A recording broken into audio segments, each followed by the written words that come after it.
Hello and welcome back to Autofunk. I'm Llewellyn. And I'm Chris. And this is our ZR1 project, which if you haven't seen it yet, make sure to check out all of our previous episodes. I think we're on episode 16 now. 16 now, yeah, definitely. And we're really starting to make progress. In the last episode, if you've seen it, we took the car for an MOT and it went for its first proper drive. We did about, I'd say about 30 miles. Yeah, maybe just about, yeah. Yeah, down the back roads. Possibly even more, 30, 40 miles, something like that, about 60 kilometres.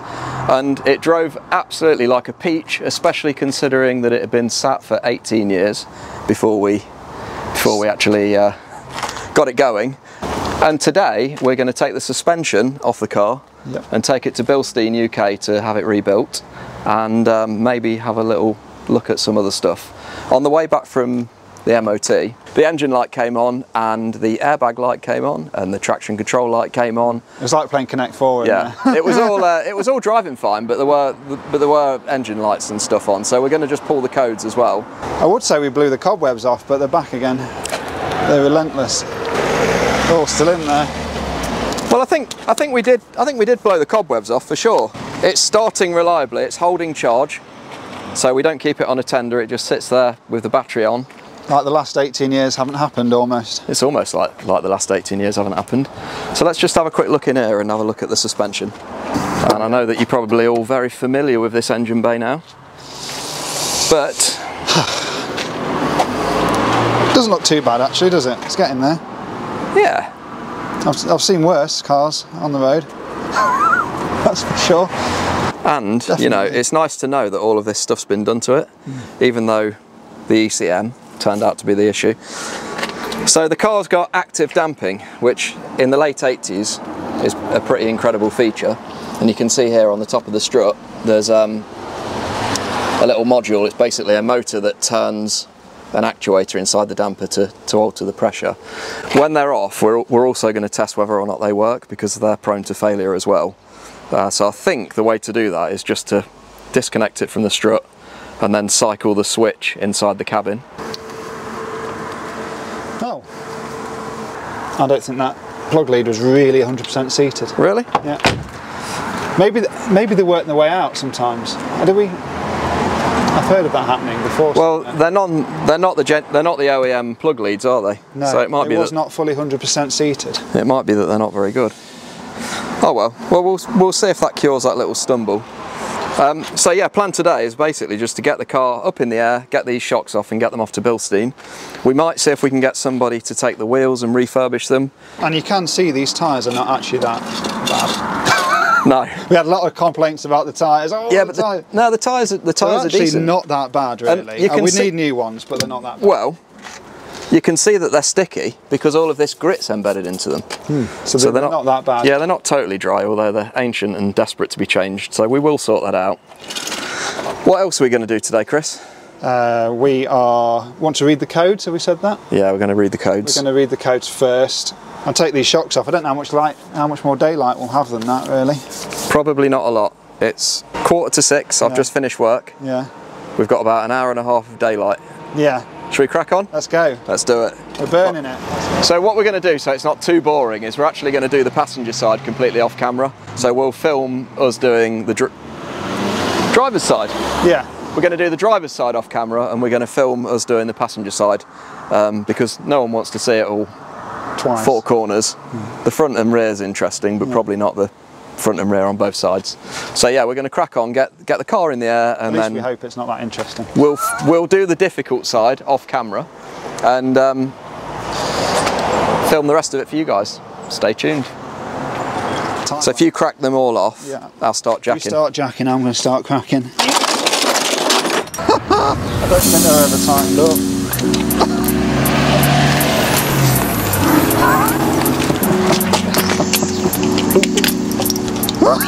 Will do.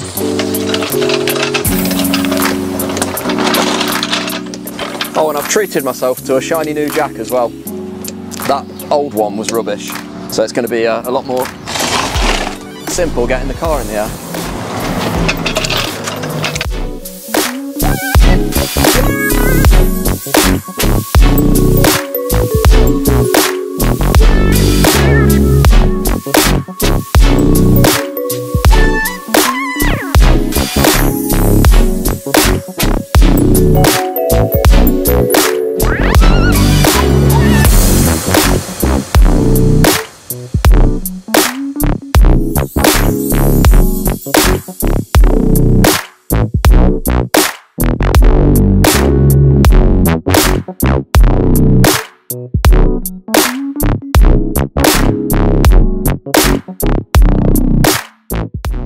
And just like that, it's off the ground.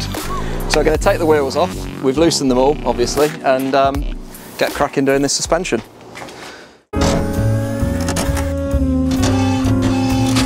Yeah, that's it. Right then, a quick update. I've taken the first front shock off, and to be honest, it's absolutely perfect.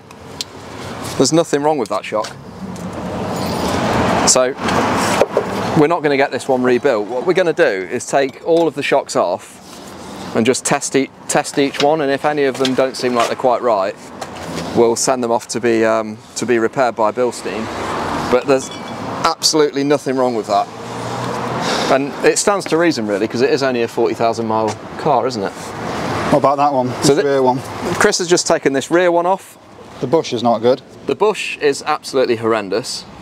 So that 100% needs to be changed, which we're going to do because we are going to do we're going to rebush the whole car. The top bush looks a bit funny. That is like new. So let's give it a go then and see what this one's like. Also fine. I'd say that's also fine. It's returning, isn't it? Yeah, there's nothing wrong with that. Clean and refit. 2 out of 4. Clean and refit, but look at that dirt. Don't know if you can see that on the camera if it's in focus, but that is that's going to be quite satisfying to clean, isn't it? I think. But should we get looking bright yellow? So should we get this side off then? Let's get this side off and then go from there. Then we'll know for sure. We can clean them up. Yeah. Possibly just put them back on for now, so the car can go on its wheels. Well, 100%. They don't need to come off, do they? No. If they're clean. Okay. Well, just obviously we've got to replace them bushes at some point, but now we know it all comes off. So I'm going to quickly walk you through what we need to take this shock off, and basically you need a 13mm spanner, a 13mm ratchet for the 2 bolts on the bottom, and then on the top you just need a 17mm ratchet. So this is the actuator. The way it comes off, there's a little spring clip here. So just put that in a safe place where I'm not going to lose it. This just pulls off. And then what you can see in there, there's a small motor with a gear, and that gear looks okay. And the gear basically just turns that thing on the top, and that adjusts the damping pressure. It's really that simple. It won't turn it around. Is it going to set it to something else? No, I don't think it will. No, because I've read up on it. Yeah. And it basically it self sorts itself out. Fine. So it finds its end stop and then knows. Perfect. So yeah, that's it. 17 on the top, 2 13s. Let's crack on and get this one out then. So crack these off. Oh yeah. And they come off. I mean, like, I can't believe, considering how long this car's been sat. And we're not faking things for the camera. It's literally just coming apart really nicely, which is amazing. So I'm going to undo these lower bolts, and what's going to happen is the leaf spring, the mono leaf, because if you remember they have a mono leaf spring that runs across the width of the car. The pressure of that's going to actually kick this this hub down a little bit, so I just need to be wary to keep my hands out of the way just when I slacken off that last bolt. It should be okay. The other side was fine. So there's one bolt, a little bit of surface rust on the outside, but again, like the bottom face of it's like new. And then this side.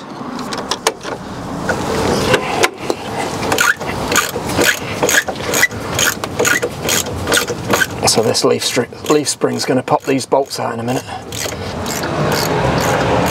I guess part of the tension. There you go. There you go. Done. So the two lower bolts, this one and that one there, they're both loose, even though on the video they look like they're still in there.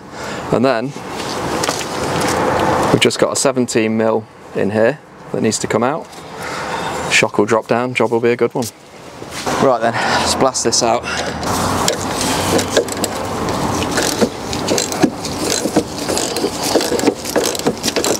It's so easy, it's coming apart so easy, isn't it? So far.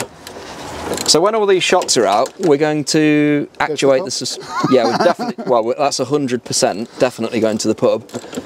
Especially because the fact that 2 of the shocks are okay, I'm already calling it a success.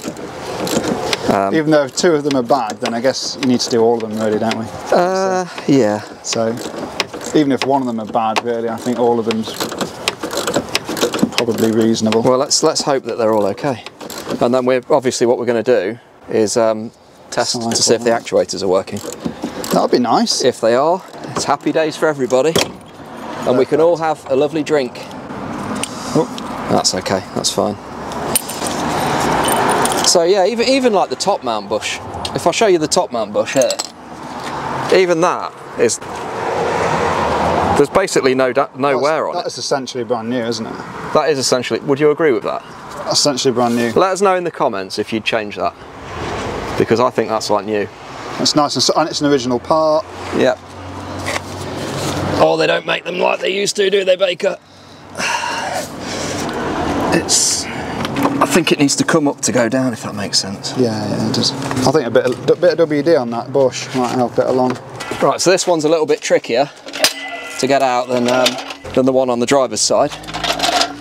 So I'm just going to jack the bottom of the lower control arm up to get it into a bit. What you might also need to do is make sure, yeah, it's feeding through it anyway. Yeah, get it into a bit better position. And then I think once I just moving around a bit. Yeah, once I release the jack,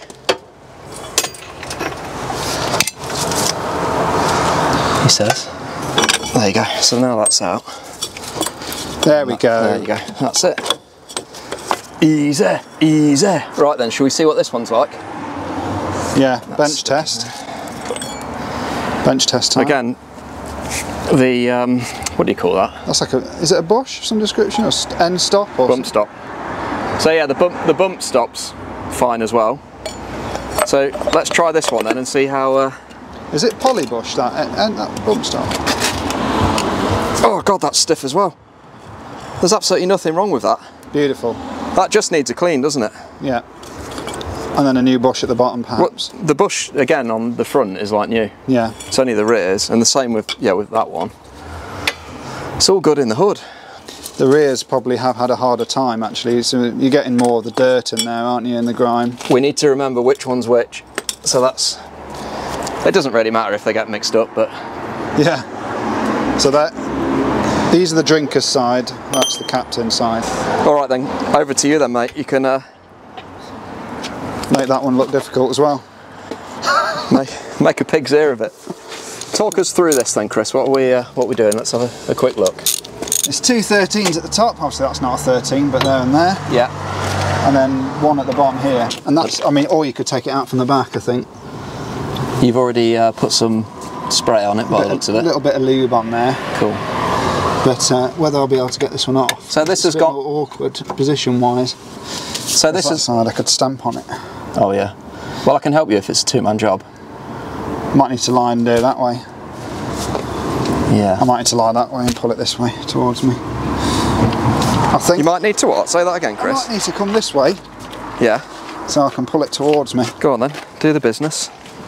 If I can, but the other one I have to stamp on, so whether I've got enough to not just pull me up the drive. Just bear in mind it's on jacks as well. Yeah. I ain't got the shoulder strength for that at the minute. Do you want me to do it? Because you've got a dodgy shoulder. Got a bad shoulder. Can you get... I can try. that one off. I can try and do it. It's not the easiest. I have to stamp on the other side. Well, let's just see. Oh God. It's fairly stiff. Well, the way that I'd do it is I'll get the jack and just put the jack under the arm of that. Yeah, these Halfords tools have a lifetime warranty, so if I break it, I'm not sure this fits under lifetime warranty use. Well, I just hope that they don't watch the channel. Don't watch the channel, yeah. Someone from Halfords is bound to watch it.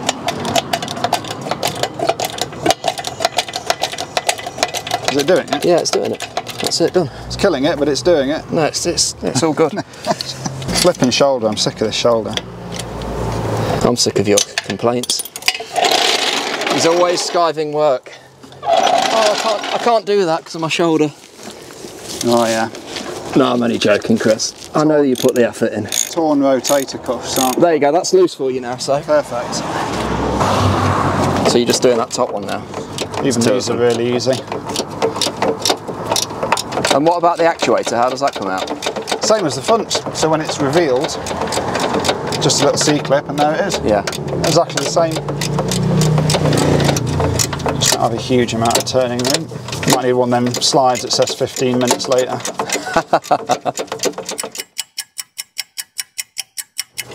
Is that bolt out yet? It's nearly there, it's not quite. Again, it will get a slight... I'm dying of thirst here. We've got to clean those shocks and then go to the pub. But we've got to refit them, which I don't think will take very long, will it? Right then, the extraction. The divorce is about to occur. There you go. All right then. That's that, and there's a little C-clip. Yeah. Just the same as it is in the front, which you can just finger out. They look mint as well, don't they? Absolutely like brand new. I think because they've been sitting up inside the arch. They're in the boot, aren't they? And that just comes off. Yeah. Bibbidi bop, there you go. Excellent. Here she is. Old man noises. Perfect. Perfect as well. It's returning. Yeah, what more do you want? A shock absorber. Well, when they don't return when they're bad, isn't it? And that's straight back up. Happy days. I'm looking forward to giving these a clean, to be fair. Do you want to clean them first, or do you want to test the cogs first? Test the cogs first. Do you want to do the honours? I'll do the actuating. Alright, so we're going to test whether or not these actuators are actually actuating. We'll do each corner. Chris is going to be I'm assuming it might. Does it need to be running? It will need to be. Well, actually, do it on one key and see. And if not, then start the car. Because I'm not sure about how well this is jacked up. Chris is panicking. Right then, dude, actuate. I'm actuating. Not a lot's happening there. So, start the car and do it again. Hopefully it don't fall off the bloody stands. It won't.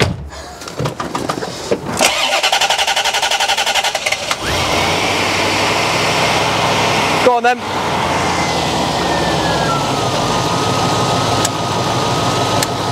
I can do it again.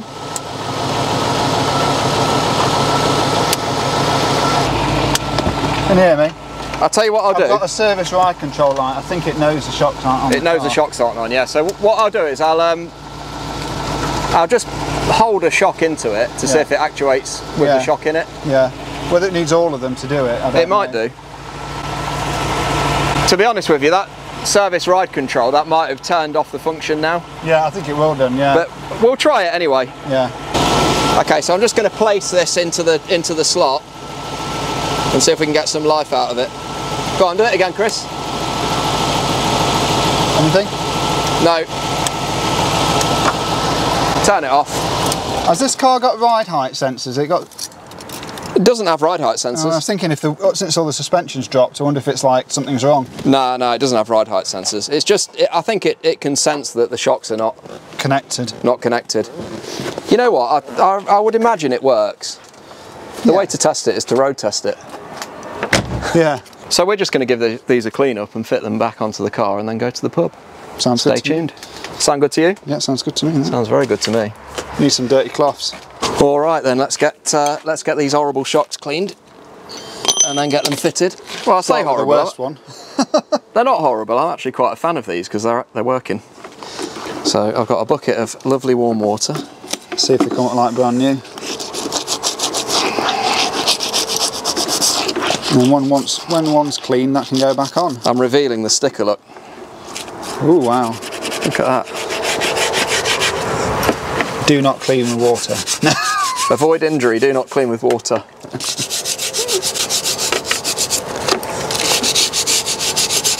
It's nice just to give things a bit of a clean, isn't it? It makes sense while it's off the car. I think the dirt has actually been a bit of a rust prevention measure as well.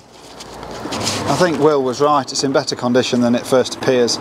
Look at the Bilstein logo, pristine under the dirt. It's nice, that is. Made in Western Germany.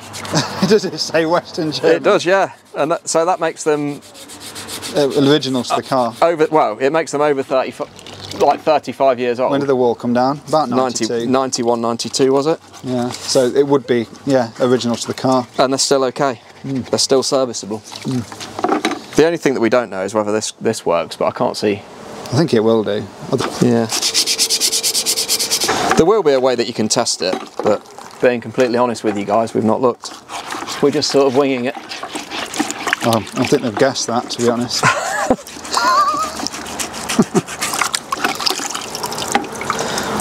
Lovely, lovely, brand new West German Bilsteins.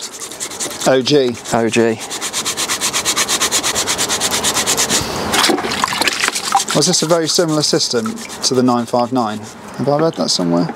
Yeah, and apparently it's the same as the 355. The actuators are the same part number. Are they? So the Ferrari 355 has been responsible for those actuators being really expensive and hard to get hold of. Because obviously people are more interested in restoring Ferraris than Corvettes. Even though we know Corvettes are far cooler. And more reliable. Definitely more reliable. No silly belts to change like in a 355.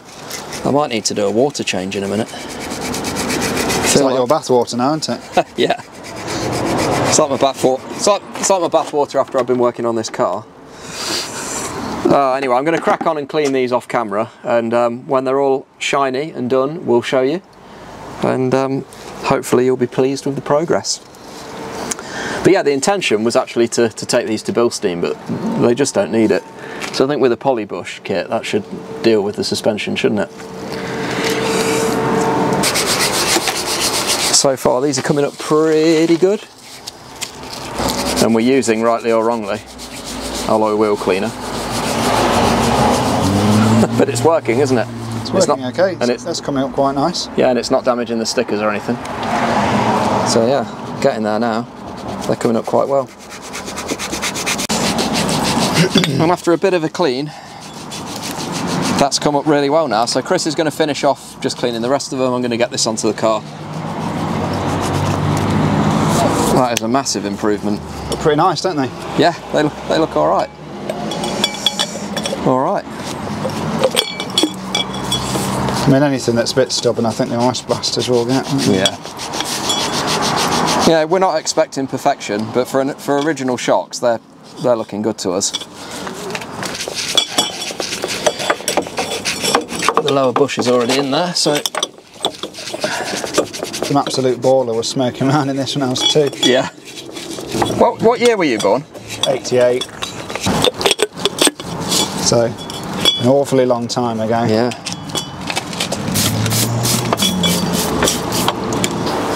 So that's nearly on now. Just got to do these bottom 2 bolts up that you can just see there and there.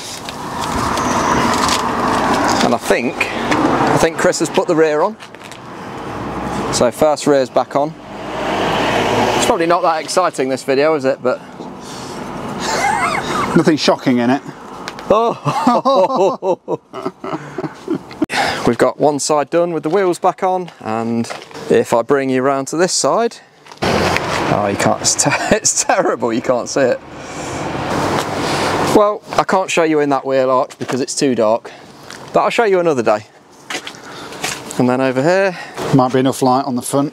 Yeah, that's fitted in and looking good now. So that saved us 450 quid. That's definitely a result, hey Baker? 100%, yeah. 450 quid. 450 quid saved. It's nice when something doesn't need fixing. Yeah, it is. So basically a waste of time. But yeah. Nice. Well, yeah, we've wasted an evening, haven't we? Should we get the other wheels on? Yeah. Put the other wheels on. Let's do it. And I'll clean up this disgusting mess. It's not good, Carla's already annoyed with me. She's hungry. Oh yeah, Becky's hungry as well. I imagine. Hopefully she's eaten. Right then, pretty much done for the evening. We're running out of light now, as per usual. So the car is now back on the ground. Are we clear? We're clear, Chris. Let's go. Take her down. There you go. Oh, whoa, whoa, whoa, whoa, whoa, whoa, whoa, whoa, whoa, whoa. Oops. We're not clear. No thing Thankfully there's a nice soft gate in the way. It's all good, man. Don't worry about that. No, normally I keep it on a chock, and we'd move the chock out of the way because we needed to get the wheel off. Perfect. There you go. Right. Nothing holding it. Pub time, I'm going to let Chris sort that out because it's his fault. No, we're going to change that gate anyway. So yeah, cheers for watching and we'll see you for the next episode. Or if we decide to put more in this video, we might cut to another scene, who knows. Stay tuned either way. It is a couple of days later and I thought to myself, what have we basically filmed? We filmed us taking the shocks off the car and cleaning them and putting them back on, so it's not that interesting, and also it's not exactly what I'd call progress, even though I suppose we've established that the shocks are fine and they don't need rebuilding, so that's good. What I'm going to do now is, and I'm going to bring you in because I've already done a bit of prep, is I'm going to change the O2 sensors. Let's see if we can see under here. Let's see if we've got enough light. So if you look under here, what we're interested in is this little guy here. And this was on extremely tightly. There's another one on the other side which I'm going to probably do off camera because it's difficult to film being close to the fence. But basically I've got to unscrew this and find where the loom goes somehow, disconnect it, screw the other one in, job done. So I have actually cracked it off. I've used this very, very nifty tool here, which basically slides on there, and then you get a socket on this piece here, and you just twist it off. However, it was very, very seized, so I've improvised, got myself a little bit of a 22mm copper pipe, slid it onto the end of the socket, job done. That's cracked it off, and of course lots and lots of lovely WD-40. So I'm hoping now that I can wind that out, and let's have a look at what the probe looks like on the end of it. It's still very tight. Don't employ the bar again. But it is coming. I think they don't want to shear anything, so I'm just going to try and work it backwards and forwards, giving it plenty of WD-40. Actually, you know what? That seems like it's coming out now. This tool's about £5 and it's like literally a lifesaver. So if you're thinking of doing this yourself, you definitely get one.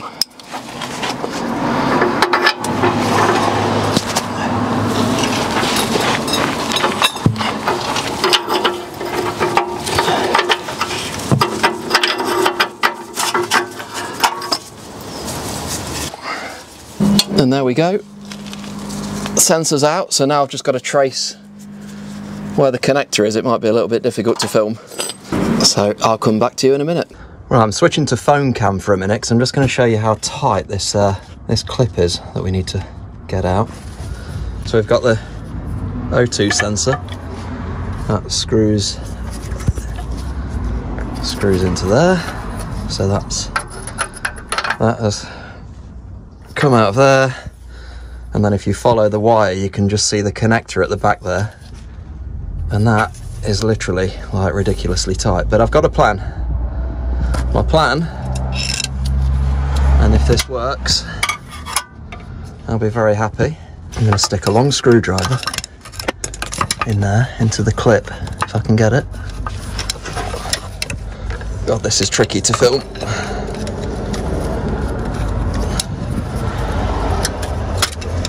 Oh, I think I've just managed to pop the clip off, so let's have a look.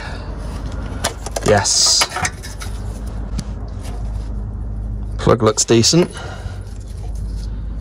Okay, so I just need to cut that little zip tie.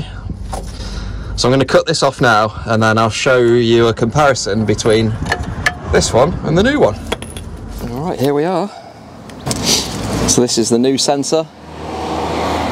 It's a Bosch sensor plug. Looks, it's always good if you're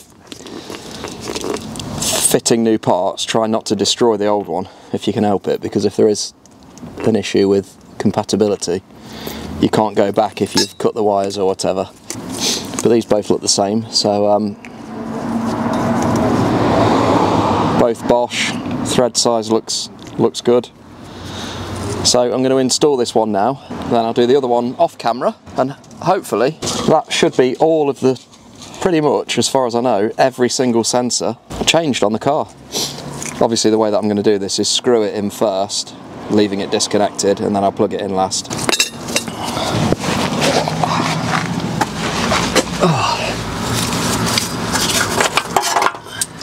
Now I'm not going to go crazy with the torque on this. Next time we're under the ramp, we'll torque everything up properly, but for now, just want to get this in tight, but not completely ridiculously tight. The thread on it was pre-lubricated, so it should be able to back out again if needed. That plug down there, that's for the crank sensor, which I've just had to unplug. That's just tucked up there.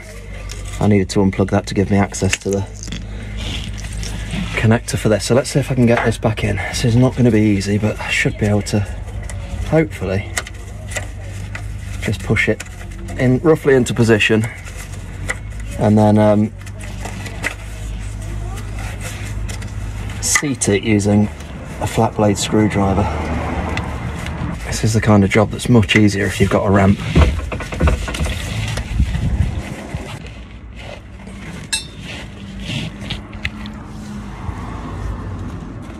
I don't know how well you can see that, but it's semi in the right place, I think. Right, I'm not sure if you can see that connector just buried right at the back. It's out of focus there, but that's on, and it was a bit of a challenge, but I got there in the end.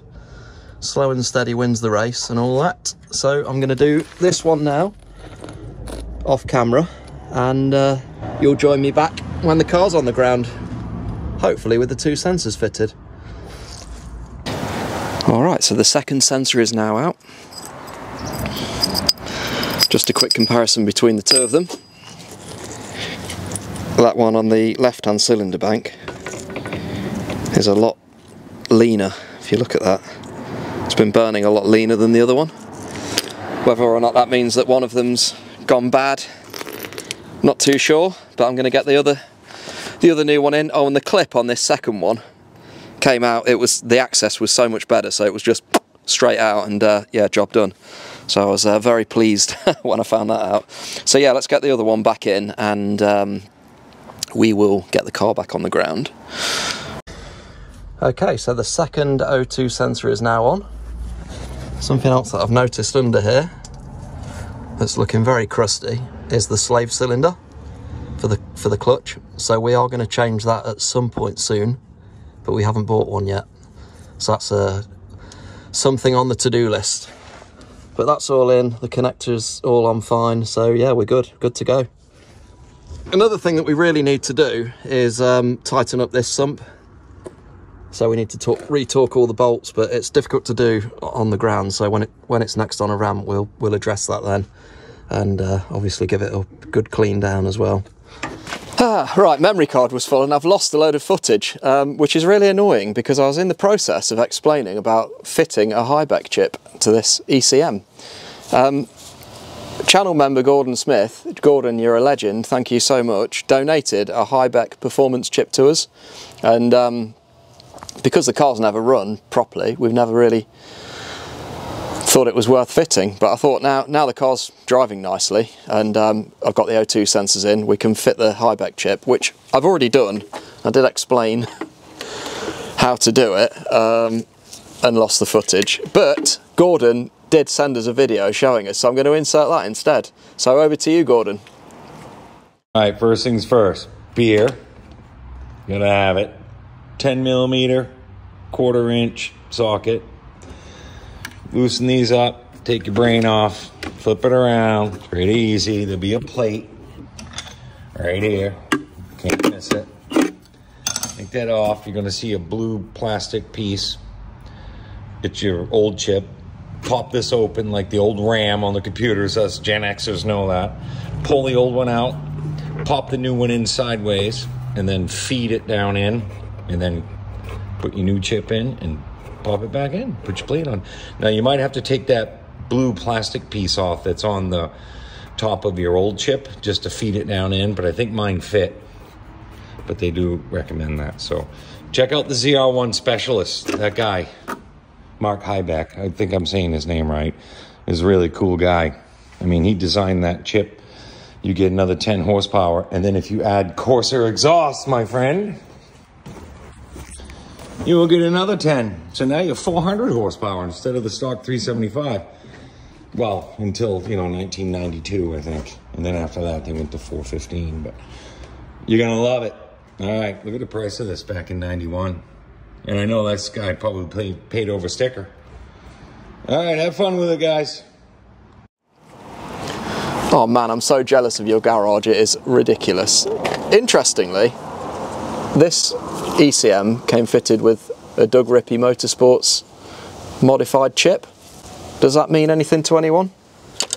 Tell us in the comments if you know what that is. But anyway, we've fitted the HEIBECK Automotive Technology Performance Chip. The idea of this is it should make the car run better. It means the power key is always on, so the car defaults to being in full power mode, which is a nice little feature. And essentially I think the map, the fueling map and everything is just improved over the original, so it's not going to hurt to have this chip fitted. Right, I'm going to bolt this down, button everything back up, and start the car and make sure there's no problems with the car starting or running or anything like that. Now this is fitted. You'll join me in a few minutes.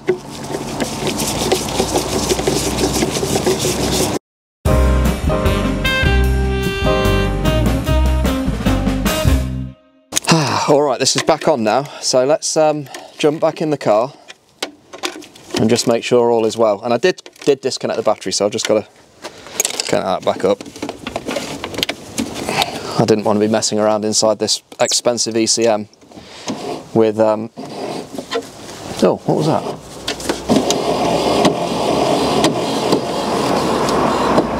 That noise that you can hear is the headlight motor. I'm not really sure what it was doing there. Let's get this tightened up. Right. Okay, let's put this back on, move the tools out of the way, and jump in the car.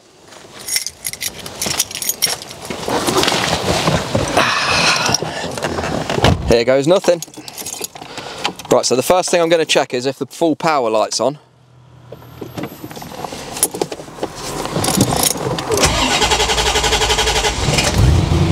Which it is.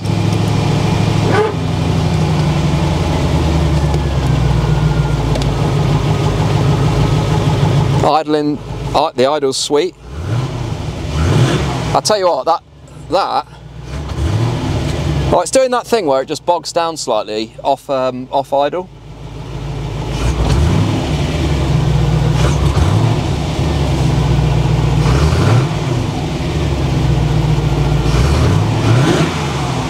That sounds pretty sweet. I think it has to calibrate itself.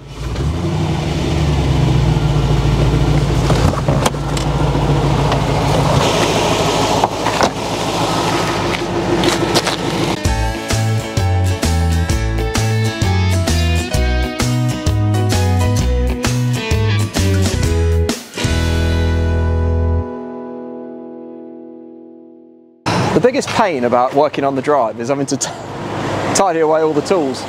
And that draws us to the end of another episode on Autofunk. If you like what you see and you want to see more on this car, please press that subscribe button and press the bell icon if you don't want to miss any updates. I know every YouTuber bangs on about subscribing, but it genuinely helps all of us, and it's totally free, and it's a nice way to give something back to us for putting in the effort to make this content for you. So in the next episode we're going to take this car for a drive and see if changing those O2 sensors and the HEIBECK chip has made a difference. At the moment it's not taxed, so I can't legally drive it, but we're going to tax it at the start of October and start to use it more, because by then we're going to have new tyres fitted and lots of other fun stuff. So as always guys, thank you so much for watching, and see you around for the next one. Cheers.